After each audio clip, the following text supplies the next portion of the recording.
आइए आज कोरोना के विषय में थोड़ा सा विचार कर लेता है। कोरोना मैंने कहा है, कोरोना के बारे में सिर्फ जो भी हम पढ़ेंगे तो कोरोना की जो एक्चुअल में कोरोना को हम कितना जानना चाह रहे हैं ये ज़्यादा ज़रूरी है कि हम इस पर शोध किस तरीके से कर रहे हैं। ठीक है नहीं, या तो हम इसे डिजीज़ मान रहे हैं और मेरे हिसाब से ये एज ए साइन बोर्ड समझना चाहिए कि आप के आगे क्या क्या होने वाला है। अगर आप इसे एज ए साइन बोर्ड भी ले सकते हो, खैर आप इसे डिजीज़ ले रहे हो, ठीक है ना।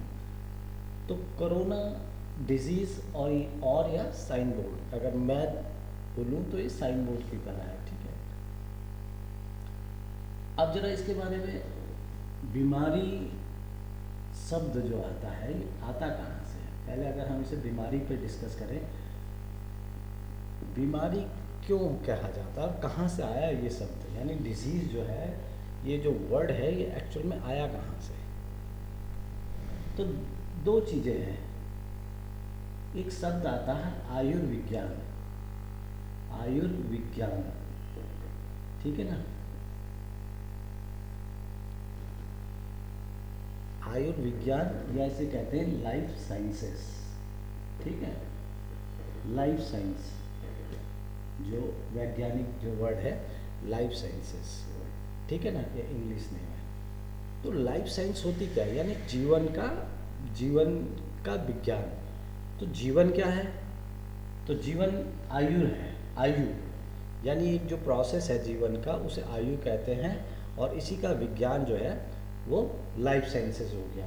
और ये शब्द आयु जो है, ये आयु कहाँ से आया, एक भारतीय जो है उस संस्कृति का एक अथर्ववेद है जहाँ से आयुर्वेद आया है, ये शब्द वहाँ से आया आयु, ठीक है ना। तो इसी को हम लाइफ साइंसेस कहते हैं। तो ये इधर जो ये है, ये पूरब जहाँ हम रहते हैं भारत देश में, ठीक है ना, जहाँ मतलब पूर्वी क्षेत्र है, वहाँ इसका मतलब क्या होता है और ये इसका मतलब क्या हुआ और ये कैसे ये पैथी होती है। तो ये आयुर्वेदिक पैथी हो गई, ठीक है ना, आयुर्वेदिक पैथी, ठीक है ना। लाइफ साइंसेज ये विज्ञान की खोज है, यानी लाइफ जो देखा उसको जितना शोध कर सके ये, उस विज्ञान को लाइफ विज्ञान कहते हैं। तो यहाँ से जो शब्द आया है एलोपैथी, तो इस अगर ये बीमारी आती है तो ये एलोपैथी बोलते हैं इसको। इसे ठीक करने का जो प्रोसेस होता है, इस आयु में जो अवरोध उत्पन्न होता है, इधर जो अवरोध उत्पन्न होता है तो आयु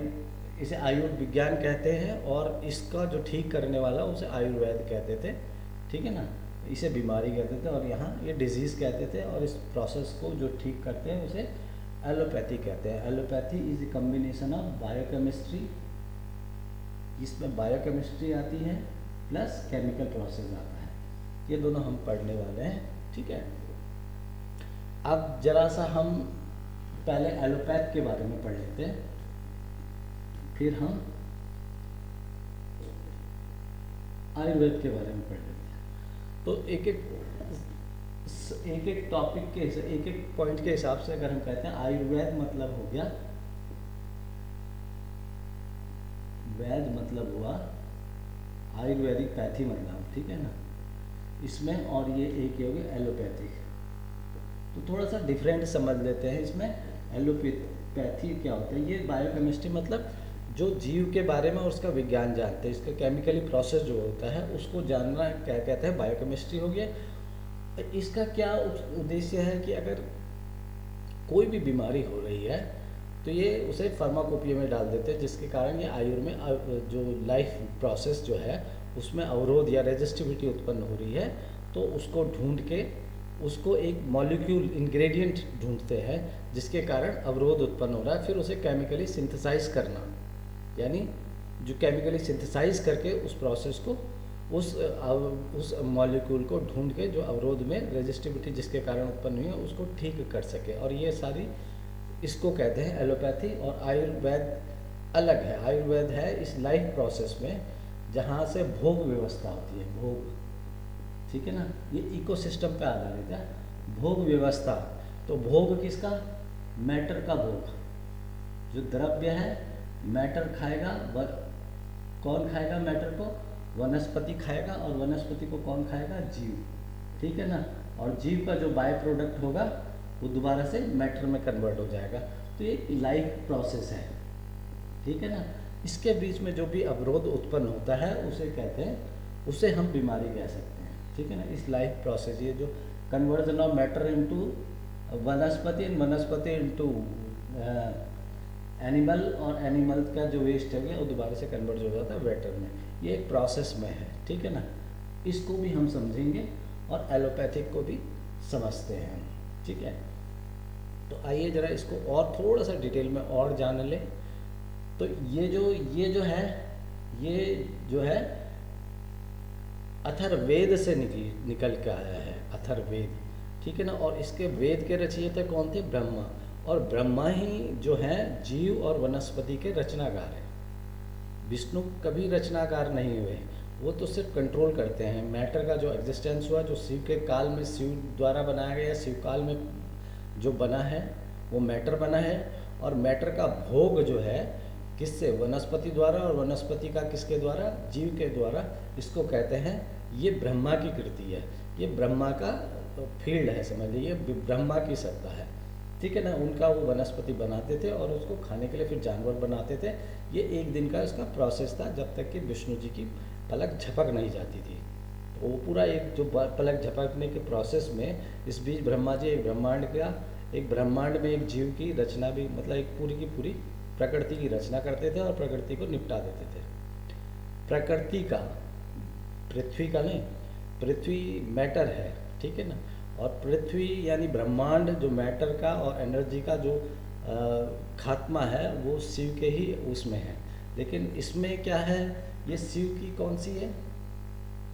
रुद्र शंकर वाली है। और लेकिन ये जो है, ये जो सारा मैटर बनता है वो मैटर और जीव समेत, ठीक है ना। भोग व्यवस्था जो है वो किसकी व्यवस्था है? वो भैरव की व्यवस्था है, ठीक है ना। इसको और डिटेल में हम समझ लेते हैं। फिलहाल हम इन दोनों पैथी को समझ लेंगे ताकि थोड़ा सा और डिटेल में हो जाए। फिर हमें ये पता चल जाए कि कोरोना का एग्जिस्टेंस कैसे हो रहा है। थोड़ा सा पहले इन पैथी को समझेंगे, इसमें क्या होता है और उसमें क्या होता है, ताकि हमें कोरोना को समझने में आसानी रहे। क्योंकि ये डायरेक्शनलेस जो इसकी रिसर्च हो रही है, डायरेक्शनलेस कहाँ पर गलती कर रहा है आज का विज्ञान। देखिए, ये मेरा क्षेत्र नहीं था, मेरा किसी भी प्रकार का किसी भी पैथी से विरोध नहीं है, किसी भी सिस्टम से विरोध नहीं है, और ना मुझे अर्थव्यवस्था से विरोध और समर्थन है, ठीक है ना।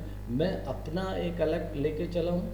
लेकिन कोरोना मतलब इसने पूरी हिला दिया है और डायरेक्शनलेस हो रखा है आज का विज्ञान। आज का विज्ञान क्यों डायरेक्शनलेस हो रखा है? क्यों? क्योंकि वो क्यों हुआ है अभी पता, जब हम इस पर डिस्कस करेंगे तो धीरे धीरे जब इन दोनों पैथी को जान जाएंगे तो हमें पता लग जाएगा कि हमारा डायरेक्शनलेस कैसे है। तो ठीक है, इसको आगे बढ़ते हैं। यानी अब हम करते हैं कि आयुर कहाँ से आया, यानी ब्रह्मा की रचना कर लेते हैं। ब्रह्मा ने कैसे किया था? एलोपैथी तो तभी आ गया, ठीक है ना।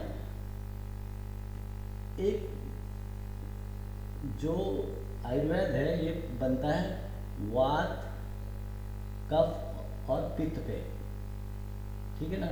ये तीन तरीके की बीमारी पे डिपेंड करता है कि वात, कफ और पित्त, ठीक है ना। एक इसको समझने के लिए आपको सारी की सारी बीमारी समझ आएगी। और ये क्या कहता है कि इंड्यूस्ड जो है ब्लड, यानी जो रस में जो भी इन्फेक्शन होते हैं वो रसा के कारण, मतलब उसमें पैथोजन एंटीबॉडीज डेवलप होती रहती है। और इस तरीके से जो भी इन्फेक्शन होता है ये सिर्फ किस में होता है? ब्लड में होता है, ठीक। उसी ब्लड ही सर्कुलेशन करता है, यानी यही रिस्पॉन्सिबल है बीमारी के होने का कारण, ठीक है ना। तो यहाँ मैटर इन्वॉल्व होता है और जल यानी H2O, जिसे हम ब्लड कहते हैं, ब्लड थेरेपी, सीधी सिंपल, ठीक। तो इसको समझ लेते हैं।